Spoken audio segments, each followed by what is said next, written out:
السلام علیکم جی، کیا حال ہے آپ کے؟ خیریت سے ٹھیک ٹھاک ہیں؟ جہاں بھی رہیں اللہ تعالیٰ آپ کو اپنے حفظ و امان میں شاد اور آباد رکھے. بات کرتے ہیں جی ڈونلڈ ٹرمپ کے آنے کے بعد جو پاکستان میں ایک عجیب کھینچا تانی ہے. ایک طرف پوری کی پوری حکومت اپنی دم پہ کھڑی ہوئی ہے اور لوگوں کو یقین دلا رہی ہے کہ ان کو کوئی فرق نہیں پڑتا اور ٹرمپ کبھی دباؤ ڈالے گا نہیں، ڈالے گا تو ہمیں پرواہ نہیں وغیرہ وغیرہ. دوسری طرف سے پوری پی ٹی آئی اپنے دم پہ کھڑی ہوئی ہے کہ ٹرمپ آ گیا شہزادہ ہم دیکھیں گے تو فلاں ٹمکان. یہ نہیں ہے. بات کرتے ہیں جی یوم اقبال. ظاہر ہے کہ منایا جا رہا ہے. نہ تو علامہ اقبال سے ہمارا کوئی فکری تعلق ہے نہ علامہ اقبال کو ہم یعنی جانتے ہیں پہچانتے ہیں. ایک خاص اپنی مرضی کا اقبال ہم نے تراشا ہوا ہے، وہ اسکولوں میں پڑھاتے رہتے ہیں. علامہ اقبال کا حال بھی وہی ہوا ہے ظاہر ہے جو باقی تاریخ کا ہم نے کیا. مختصر گفتگو اس پہ کر کے پھر میں آپ کو ایک روداد سناؤں گا ایک ملاقات کی جو ایک کینیڈین سفارتکار سے میری ہوئی. قریب گھنٹہ بھر ہم بیٹھے. انہوں نے مجھ سے ایک سوال کیا جو بالکل معمول کا سوال تھا، لیکن میں اس کا جواب دے کے کافی شرمندہ سا ہوا اور اس کا میں نے ذکر آج پوسٹ بھی کیا ہے. وہ کیا واقعہ تھا بتاتے ہیں آپ کو. لیکن سب سے پہلے جہاں تک یہ بات رہی ڈونلڈ ٹرمپ اور اس کا ہینگ اوور، اور اس کے بعد یہاں ہینگ اوور سے مراد ہے کہ رزلٹ اب آئے، کافی گھنٹے گزر گئے نا، تو اس لیے کہہ رہا ہوں کہ اب اس کے نتیجے میں جو حکومت ہے وہ اللہ جانے یقین کس کو دلا رہی ہے. اپنے آپ کو یقین دلا رہی ہے، لوگوں کو یقین دلا رہی ہے، اسٹیبلشمنٹ کو یقین دلا رہی ہے، دنیا کو یقین دلا رہی ہے. مجھے نہیں پتا کس کو یقین دلا رہی ہے، لیکن وہ مستقل یہ یقین دلائے چلے جا رہے ہیں اور کہے چلے جا رہے ہیں کہ ڈونلڈ ٹرمپ جو ہے وہ اول تو اس طرح کی کرے گا نہیں، کیونکہ امریکی صدر نے دیکھیے کال کیا تھا نواز شریف کو، اس کے باوجود اس نے ایٹمی دھماکے کر دیے. لہٰذا اب اگر ان کی کال آ گئی عمران خان کو رہا کر دو تو ہم اب بھی نہیں مانیں گے. یعنی جب اتنے کمزور آرگومنٹ خواجہ آصف جیسا آدمی بھی دے رہا ہے، کمزور ترین بچکانہ آرگومنٹ. پہلی بات یہ کہ وہ نواز شریف جس نے انکار کیا تھا وہ نواز شریف ہے جس کو آج ریلیونٹ کر کے خواجہ صاحب اور ان کے چاہنے والوں نے خود ہی سائڈ پہ کر دیا، تو وہ تو ریلیونٹ ہو گیا. تو آج جو وزارت عظمیٰ جس کے پاس ہے وہ آج ہی وزیر اعظم ہاؤس میں یوم اقبال کی تقریر میں کھڑا کہہ رہا ہے کہ معاشی پابندیوں میں پاکستان جکڑا ہوا ہے، ہم آزاد نہیں ہیں. وہ خود کہہ رہا ہے کہ ہم آزاد نہیں ہیں پائن، وہ خود کہہ رہا ہے. لیکن جب اتنا کمزور یہ مثال دی جائے جیسے کہ پہلے کہی گئی ہے کہ وہ ایٹمی دھماکوں میں بل کلنٹن نے فون کیا اور نواز شریف نے انکار کر دیا، کوئی تعلق ہی نہیں ہے ان دو چیزوں کا آپس میں. تو جب اتنی کمزور دلیلیں دی جانے لگیں تو اس سے معلوم ہو جاتا ہے کہ اندر کس طرح حکومت جو ہے وہ ہلی پڑی. اسٹیبلشمنٹ کو فرق نہیں پڑتا، وہ دے آر پرماننٹ، وہ بیٹھے ہوئے ہیں. اور اب باخبر ترین جو صحافی سامنے آ کے وہ بتا رہے ہیں کہ باخبر ترین صحافی وہ یہ کہہ رہے ہیں کہ عمران خان کی آزادی جو ہے وہ ڈونلڈ ٹرمپ کے ہاتھ میں نہیں ہے، وہ عمران خان کے اپنے ہاتھ میں ہے. یہی گزارشات میں بھی آپ سے کیے چلا جا رہا ہوں. تصدیق کے لیے بتا رہا ہوں کہ باخبر ترین صحافی اب اس کی تصدیق کر رہے ہیں کہ عمران خان اگر قومی حکومت میں شامل ہونے کے لیے تیار ہو جائے اور 2 سال کا وقت دے دے موجودہ نظام کو، تو ساری کی ساری مصیبتیں اس کی حل ہو سکتی ہیں، باہر آ جائے گا. وہ نہیں مان رہا کہ وہ اس نظام کو 2 سال چلنے دے گا یا یہ کہ قومی حکومت میں شمولیت کے لیے. اب آپ اندازہ لگائیے، مجھے یہ یعنی جب ری ایشورنس ہوئی 2 مختلف یعنی باخبر ترین صحافیوں کو میں بات کر رہا ہوں، ان کی طرف سے جب یہ کنفرم ہوا تو مجھے یاد آیا وہ پرویز مشرف کے دور میں شیخ رشید تھا وزیر اطلاعات و نشریات، اس کا بھی تو ویسے تو وزیر اعظم بھی رکھے ہوئے تھے ظاہر پرویز مشرف نے، شوکت عزیز بھی تھا، جمالی بھی تھا، کچھ عرصے کے لیے چودھری شجاعت حسین بھی تھے، لیکن وہ اس میں رکھے ہوئے تھے اصل وہی. تو وہ اس حکومت میں جب شیخ رشید تھا وزیر اطلاعات و نشریات، تو ان دنوں خبر سرکولیٹ ہوئی اور اس کے بعد خبر یہ آئی کہ پرویز مشرف نے مشاہد حسین سید کو کہا ہے کہ آپ وزیر اطلاعات بن جائیں، مطلب دعوت دی. مشاہد حسین سید نے انکار کر دیا. اچھا یہ بات مشہور بھی ہو گئی، یہ سوال بھی ہو گیا مشاہد حسین سے کہ کیا آپ کو آفر ہوئی تھی؟ انہوں نے جواب دے دیا کہ ہاں آفر تو ہوئی تھی، میں نے قبول نہیں کیا. اب اس کے بعد یہ حقیقت سامنے آ جائے تو آپ اندازہ لگائیں کہ شیخ رشید کی کیا حالت رہ گئی. یعنی آپ ایک عہدے پر کام کر رہے ہوں اور آپ کو یہ پتہ چلے کہ آپ کا جو باس ہے وہ کسی اور سے باہر کہہ چکا ہے آپ کے عہدے کے لیے اور اس نے انکار کر دیا، لہٰذا ابھی تک آپ اس لیے کام کر رہے ہیں کیونکہ وہ نہیں مانا.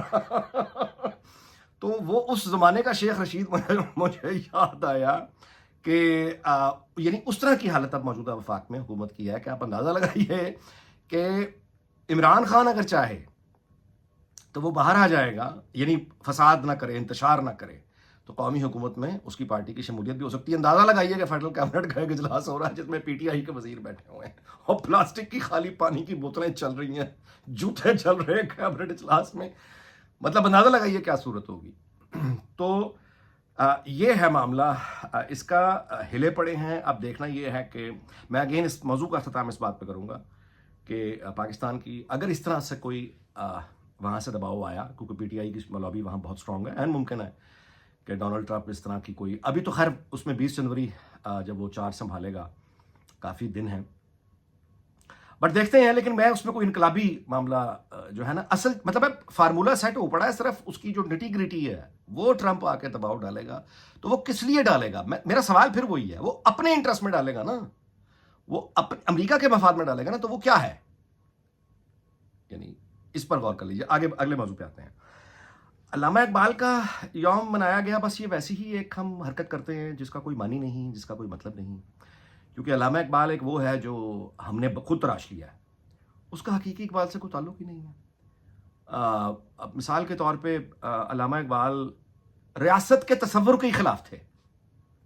یعنی جو قومی ریاست ہوتی ہے، جو پاکستان ایک قومی ریاست ہے نا، علامہ اقبال اس تصور کے خلاف تھے قومی ریاست. وہ یہ کہتے تھے کہ یہ مغرب کا لایا ہوا، انہوں نے لفظ استعمال کیا تھا اپنی شاعری میں، خدا، کہ یہ جو مغرب نے خدا تراشے ہیں، یہ ان میں ایک تازہ خدا یہ بھی ہے قومی ریاست. بین الاقوامی سرحدوں کے خلاف تھے. وہ یہ کہتے تھے کہ لوز بارڈرز ہونے چاہیے، اور یہ قومی ریاست یہ غلط تصور ہے. اب وہ آدمی جو قومی ریاست کے تصور کے خلاف تھا، اس پر ہم نے ٹھونس دیا کہ پاکستان کا خواب اس نے دیکھا تھا. خطبہ الہ آباد گوگل کر لیجئے، علامہ اقبال کا پاکستان کا کون سا لفظ استعمال ہوا ہے اس میں؟ وہ ایک نیم خود مختاری کی باتیں کر رہے تھے. ایک فلسفر، ایک شاعر، وہ ایک آئیڈیا دے رہا تھا بس. پاکستان کا تو نام بھی نہیں لیا انہوں نے، اور قومی ریاست کا جیسا میں نے عرض کیا. دوسری بات یہ ہے کہ علامہ اقبال کے بارے میں اپنے گوگل ذرا کر لیجئے کبھی، بانگے درا ان کی کتاب ہے. تو ہندوؤں کے جو بھگوان ہوتے ہیں ان میں سب سے مشہور ہے رام، یعنی if I am not wrong, سب سے اور بھی ہوں گے لیکن رام بڑا مشہور ان کا بھگوان ہے. تو رام کی تعریف میں انہوں نے مطلب ایک نظم لکھی ہے رام کے نام سے. لینن جو کہ ظاہر ہے کمیونسٹ، تو عام طور پہ کمیونسٹ تو ہوتی دہری ہیں، مطلب ہے موسٹلی، سارے نہیں ہوتے، بہت سے کمیونسٹ ہیں جو اپنے اپنے مذہب پہ بڑے کاربند رہے، آج بھی ہوں گے، لیکن زیادہ تر نہیں ہوتے. انہوں نے ان پہ بھی کتاب لکھی ہے. سکھوں کا جو اپنا ہے بابا گرو نانک، ان پہ بھی ایک نظم لکھی. کبھی آپ نے ان کی لکھی ہوئی یہ نظمیں، یہ گفتگو، یہ خیالات کبھی پڑھائے گئے ہیں؟ اس کا کبھی تنقیدی جائزہ کہ کوئی اسکول، کوئی کالج، کوئی یونیورسٹی دعوت بھی دیتا ہے کہ آئے ذرا کریٹیکل تھنکنگ ہو جائے؟ جو شاعروں، ایکچولی تو یہی ہوتا ہے، فلاسفر ہو، شاعر ہو، وہ آپ کو تنقید کی اور دعوت دیتا ہے کہ آپ اس پہ مختلف اینگل دیکھیں. لیکن بہرحال یہاں پہ ہمارا کام ہی نہیں ہے. آخری بات جی یہ کہ ایک کینیڈین سفارتکار سے ملاقات ہوئی، جیسا میں نے عرض کیا، اور وہ روٹین کی گپ شپ رہی، لیکن اس میں انہوں نے گفتگو میں ایک سوال، ان کی پوسٹنگ پاکستان میں زیادہ پرانی نہیں ہوئی، تو وہ کہنے لگیں کہ وہ کچھ دیکھنا چاہتی ہیں یا پڑھنا چاہتی ہیں پاکستانی جو بڑے لیڈرز ہیں، ان کے بارے میں اگر کوئی کتابیں لکھی ہوں تو میں ان کو تجویز کروں.